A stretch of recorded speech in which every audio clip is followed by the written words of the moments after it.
Happy Wednesday, everybody. Peace and love, a thumbs up, and aka Cowabunga and rock and roll. And here we are. Happy Walk and Talk Wednesday. We just want to take a moment to pause at these beautiful trees in the background.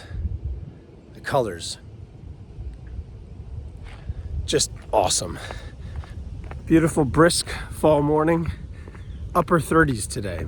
It's so cold that if I were to stop in the right sort of atmosphere, you'd be able to see my breath. Not sure if you could see that, but it's true. You can see your own breath. That's how cold it is out today. Hands are pretty frigid. I'm about to get in the ice bath after this. So it's going to be cold upon cold. Got the weighted vest on, the weighted book bag. Basically, we're rucking today. We're rucking, and we're going through the nice trail area I always like to bring you on for a little bit of a conversation about life. And today, we're going to be talking about the idea of Halloween, because Halloween is right around the corner. Not literally, but it'll be here before you know it, because today's October 16th. We're halfway through the month. My son is still really into Halloween with his friends, going trick-or-treating, get a little more independence around the neighborhood, dressing up, having fun. In our town, especially in this park right here in East Hampton, they do a trunk or treat, which is fun. It has become way more of a thing over the past few years. People decorate the trunks of their car, open them up, they have candy, and people come through in a very safe, controlled environment. And after that, there's a massive bonfire, which is really cool. The police and the fire department come. The fire department digs a huge hole in the ground, and they throw like dead wood in there that they cut down from this forest back here. It's like perfect, and it's awesome. They give out s'more making kits. There's a DJ. It's a lot of fun for the family and kids. And why am I bringing this up? Because, well, in the fall, Halloween is pretty much the midway point between when fall is midway through and when winter is going to start, believe it or not.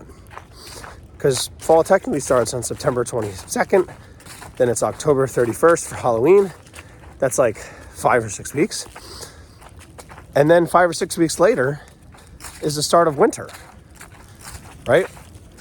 On December 21st. So 6 weeks later. So it's pretty interesting. It's like Halloween marks the midway point of fall. And Halloween in its initial stage was not meant to be what it is today.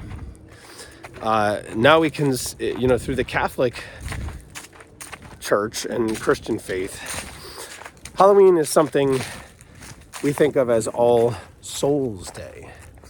There's All Souls Day, and there's All Saints Day, which is the day after it. And that's for any person who has died, gone before us, All Souls Day. Anyone who has passed on from this earth, we recognize them on that day. And All Saints Day is to all the saints, all the recognized saints of the Catholic Church. So, Halloween, people dress up, they go get candy. That's basic, right? It's interesting because although I did that as a kid and it was a lot of fun, I really don't, there's a part of me that just doesn't completely understand why we have to dress up and pretend to be something that we're not. I know it's fun to pretend and use your imagination as children, but as adults, why are we pretending to be something that we're not? We should embrace who we are. And for, good, bad, or the ugly, through thick and thin, that's who we are. We shouldn't fight it. We should embrace it.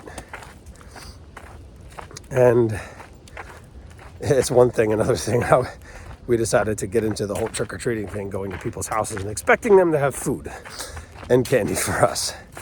It's an interesting expectation that we've developed.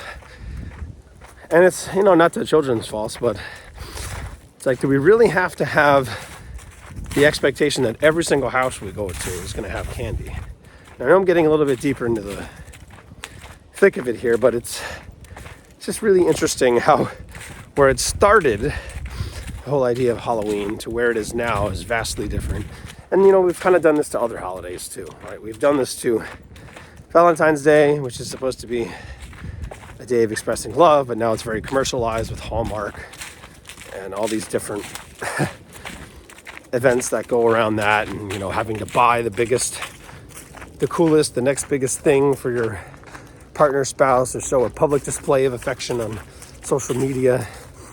We've done the same thing to Christmas, unfortunately, where a lot of people just think, well, can I get the best gift for as many people as possible, and what's going to be the coolest gift? And then your hopes are let down if you don't get exactly everything you put on your Christmas wish, as children. When initially this was supposed to be about St. Nicholas and how he gave strictly and simply for the gift of giving and knowing that you're doing a good deed, not necessarily wanting to go for the third thing, which is the credit. And we don't necessarily need to get public credit. We should do things because it's the right thing to do, because it makes you feel good as well as the person who is receiving the gift. In order to give a gift, nothing should be required of the other person, right? There should be no expectations. It should just be, wow, thank you so much. I appreciate that. And really being grateful for what we've been given, not having to pay anything into receiving that gift, not feeling like we have to owe the person anything later on. There's just interesting things to think about this Walk and Talk Wednesday. And to round it all out, let's try not to pretend to be something that we're not. Embrace who we are. Yes, become a better version of ourselves, but embrace who we are. There's no reason to hide behind a mask. There's no reason to dress up and pretend to be something that we're not. And give for the gift of, just simply for the gift of giving and knowing that you're making someone else's day better. Don't try to go for the extra credit, if you will, and posting over social media or wanting a news outlet to come and do a piece on you. Do it because it's the right thing to do, now and always. Thanks so much again for tuning in. Peace, love, thumbs up, A-OK, cowabunga, and rock and roll. We'll see you next time. Bye-bye.